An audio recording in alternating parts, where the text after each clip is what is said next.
Hello friends, welcome to my YouTube channel. चलिए आज का क्वेश्चन, मानव शरीर में रक्त की कुल मात्रा वजन का कितना प्रतिशत होता है? तो 5%, 6%, 7, 8%। तो राइट आंसर क्या होगा कमेंट में बताएं। 7%। 7% हमारा यहाँ से राइट आंसर हो जाएगा। ठीक, तो आई होप क्लियर रहा होगा। तो चलिए हम अपने अगले क्वेश्चन पे बढ़ते हैं। एंड अगला क्वेश्चन है हमारा स्वस्थ। देखिए अगला क्वेश्चन क्या कह रहा है हमारा,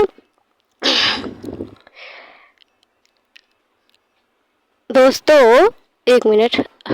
हाँ, स्वस्थ व्यक्ति का रक्त दाब कितना होता है? 120/80 mmHg, 80 और ये तो ये बहुत इम्पोर्टेंट क्वेश्चन है। तो 120/80 mmHg जो है ये हमारा राइट आंसर हो जाएगा, है ना दोस्तों। तो आई होप आपको इसका आंसर पता रहा होगा। तो चलिए अगला क्वेश्चन। अगले क्वेश्चन क्या कह रहा है हमारा, विजिबल होगा, रक्त के अध्ययन को कहते हैं? तो हेप्टोलॉजी कहते हैं, हेमेटोलॉजी, इकोलॉजी। तो रक्त के अध्ययन को क्या कहते हैं? हेमेटोलॉजी कहते हैं। हेमेटोलॉजी कहते हैं। ऑप्शन नंबर बी यहाँ से हमारा राइट आंसर हो जाएगा। यहाँ से ये सही हो जाएगा। ठीक, तो चलिए अपने अगले क्वेश्चन पे बढ़ते हैं। अगला क्वेश्चन कह रहा है, एक मनुष्य के शरीर में रक्त की कितनी मात्रा हो सकती है? 1 से 2 लीटर, 3 से 4 लीटर, 5 से 6 लीटर, 8 से 9 लीटर। तो 5 से 6 लीटर हो सकती है, लगभग 5 से 6 लीटर हो सकती है। तो यहाँ से ऑप्शन नंबर हमारा सी करेक्ट हो जाएगा। ठीक, अगले क्वेश्चन पे बढ़ते हैं। अगला क्वेश्चन कह रहा है हमारा, भ्रूण अवस्था में आरबीसी का निर्माण कहाँ होता है? लीवर में होता है, हृदय में होता है, पेट में होता है, फेफड़े में होता है? तो कहाँ होता है? लीवर में होता है। ठीक, लीवर में होता है हमारा। तो यहाँ से लीवर, ऑप्शन नंबर ए हमारा करेक्ट आंसर हो जाएगा। ठीक दोस्तों, चलिए अगले क्वेश्चन पे बढ़ते हैं। अगला क्वेश्चन दिख रहा होगा आपको, रक्त के कितने भाग होते हैं? रक्त कितने भागों से मिलकर बना? 2, 4, 5, 6। तो यहाँ से रक्त जो है हमारा ब्लड 2 भागों से मिलकर बना होता है। कितने? 2 भागों से।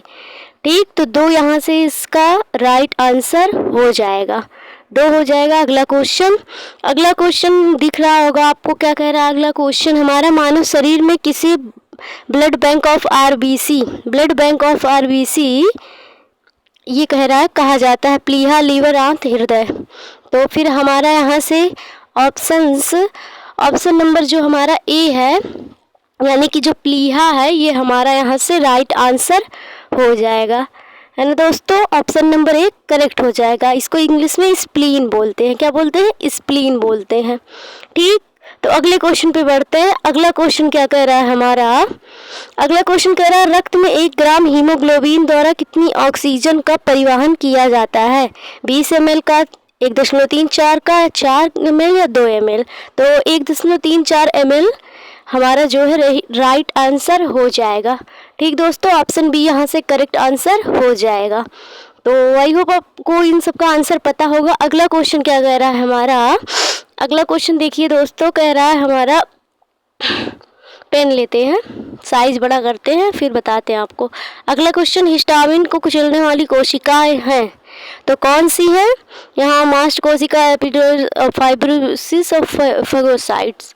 तो यहाँ थोड़ा ऑप्शंस मेरे मुंह से नहीं निकल रहा था, टफ था। तो चलिए ठीक है, यहाँ का मास्ट कोशिका या मास्ट सेल जो है ये हमारा यहाँ से राइट आंसर हो जाएगा। ठीक दोस्तों, आई होप समझ में आया होगा। मास्ट सेल जो है यहाँ से हमारा राइट आंसर हो जाएगा। अगला क्वेश्चन दिख रहा होगा आपको। अगला क्वेश्चन कह रहा है हमारा, मास्ट कोशिका स्रावण करती है तो क्या स्रावण करती है? थ्रोम्बोप्लास्टिन, हेपेरिन, एडोट्रोपिन और एमिनो अम्ल। तो यहाँ से राइट आंसर जो है हमारा क्या होगा? हेपेरिन। हेपेरिन हमारा राइट आंसर हो जाएगा दोस्तों, हेपेरिन। ठीक, तो यहाँ से हेपेरिन करेक्ट हो जाएगा। आई होप आपको समझ में आ रहा हो। लाइक, शेयर, सब्सक्राइब कर दीजिएगा।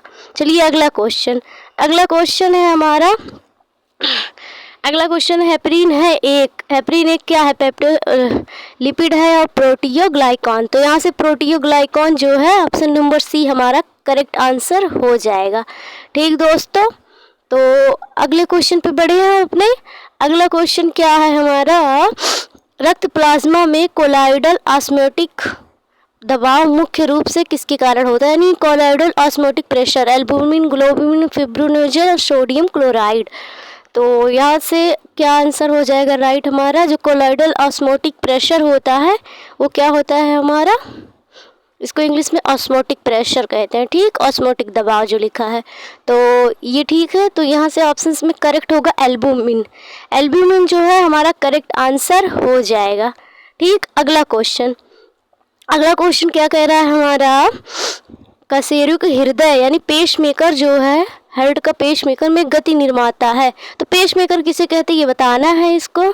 तो SA नोड जो होता है ये हमारा हार्ट पेसमेकर होता है, ये हमारा पेसमेकर होता है हृदय का, ठीक। तो ऑप्शन नंबर ए यहाँ से करेक्ट आंसर हो जाएगा, है ना दोस्तों। चलिए अगले क्वेश्चन पे बढ़ते हैं। अगला क्वेश्चन क्या है हमारा? अगला क्वेश्चन कार्बनिक एनहाइड्रेज में पाया जाता है। क्या पाया जाता है? रक्त प्लाज्मा, एरिथ्रोसाइट, लिम्फोसाइट या ल्यूकोसाइट। तो यहाँ से राइट आंसर क्या होगा दोस्तों? Option number B, erythrocyte. क्या होगा? एरिथ्रोसाइट। यहाँ से एरिथ्रोसाइट हमारा राइट आंसर हो जाएगा, ठीक, करेक्ट। तो फिर चले अगले क्वेश्चन पे चले अपने। अगला क्वेश्चन देखिए। अगला क्वेश्चन कह रहा है हमारा कार्बनिक एनहाइड्रेज सांद्रता में पाया जाता है। क्या पाया जाता है एनहाइड्रेज सांद्रता में? तो एनहाइड्रेज सांद्रता में क्या पाया जाता है? ये थोड़ा टाइपिंग मिस्टेक है तो मैं यहाँ लिख दे रही हूँ एनहाइड्रेज, ठीक। तो यहाँ से क्या होगा? एरिथ्रोसाइट। एरिथ्रोसाइट यहाँ से हमारा राइट आंसर हो जाएगा। ऑप्शन नंबर बी हमारा करेक्ट आंसर हो जाएगा, है ना दोस्तों। अगला क्वेश्चन क्या कह रहा है हमारा? One of the easy question है। प्राथमिक लिम्फोसाइट अंग है। ये क्वेश्चन मैंने अपने पिछले वीडियो में भी कराया था। Lymph nodes, lymphoid nodules, thymus, spleen. यहाँ देखिए नोडल्स था तो स्प्लीन जो है हमारा यहाँ से राइट आंसर हो जाएगा। प्राथमिक लिम्फोसाइट अंग जो है हमारा स्प्लीन, इसको हिंदी में प्लीहा बोलते हैं, जो कि अगले वीडियो में मैंने कराया था अपने पिछले वीडियो में, ठीक। Thank you for watching this video.